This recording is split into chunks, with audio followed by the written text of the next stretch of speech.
wheels and tires. We always try to land on runways, that's what we do, but we have the capability to land on dirt, even on the beach if necessary. Ultra heavy airplane, lots of wheels, tires for a big footprint to absorb that weight. Because if you had a narrow footprint of wheels, you would literally, some ramps, you would sink into them if you're too heavy. Okay, yeah. 75 feet up. Horizontal stand? Yep. I like the big planes. I like going up into the cockpit. Yeah, the C5s. I like going up in the cockpit. Going up in the cockpit, what do you call it, and actually getting a visual sighting of what it actually looks like from the inside. Because I liked being able to get up in the C5 and sit in the pilot seat and actually look around and be able to see what the pilots see.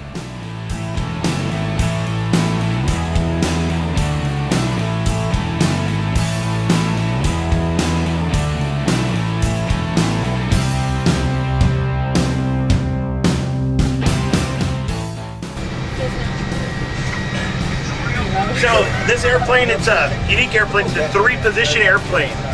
It takes a pilot, co-pilot, and flight engineer who sits right here to fly the airplane. Back in the 70s and early 80s, he used to have a navigator, but he got replaced by those 3 boxes right there.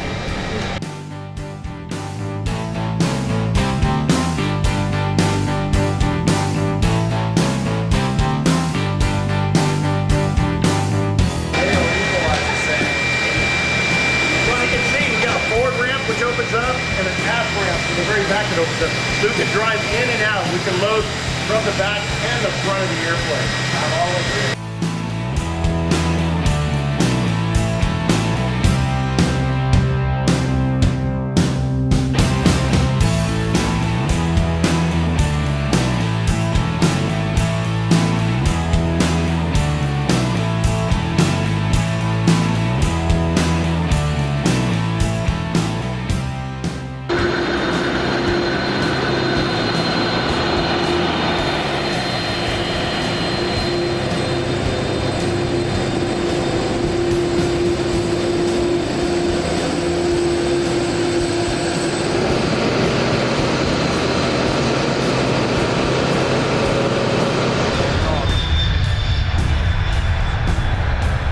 Just turn the recording on.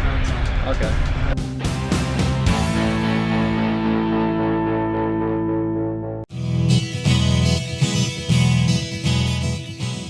One thing I enjoyed about the trip was the flight simulator, actually getting a feel for it. I really enjoyed the flight simulator. It gave me an insight into all the instruments and what goes into flying. I love the flight simulator. It was great, and you never know when I'm going to get the chance to do that again. I like being able to talk with Matt and Andy about what they do for a living, and the simulators were cool.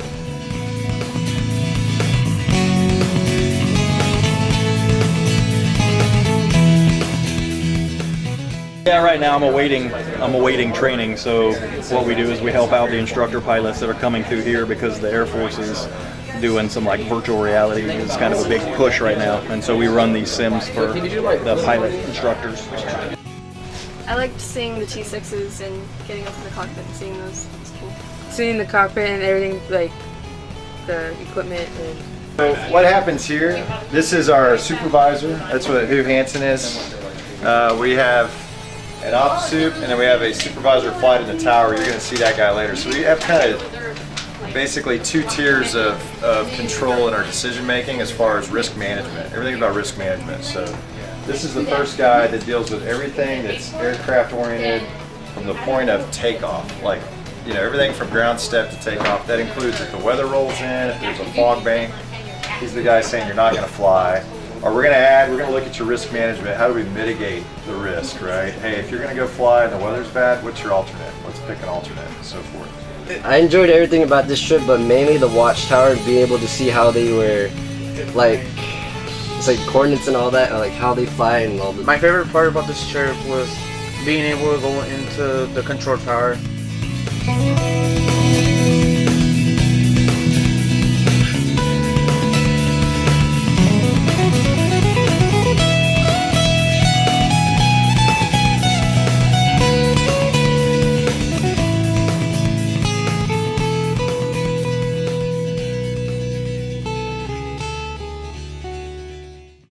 No, you know. You see, like, when you walked up to that big plane, I just looked at it and I just went, okay, that thing's massive. But, you know, it's hard to decipher which one was the best thing. But taking a tour from that plane, but also running a simulation, you see me flipping, I'm going, oh, yeah, just flipping around, you know.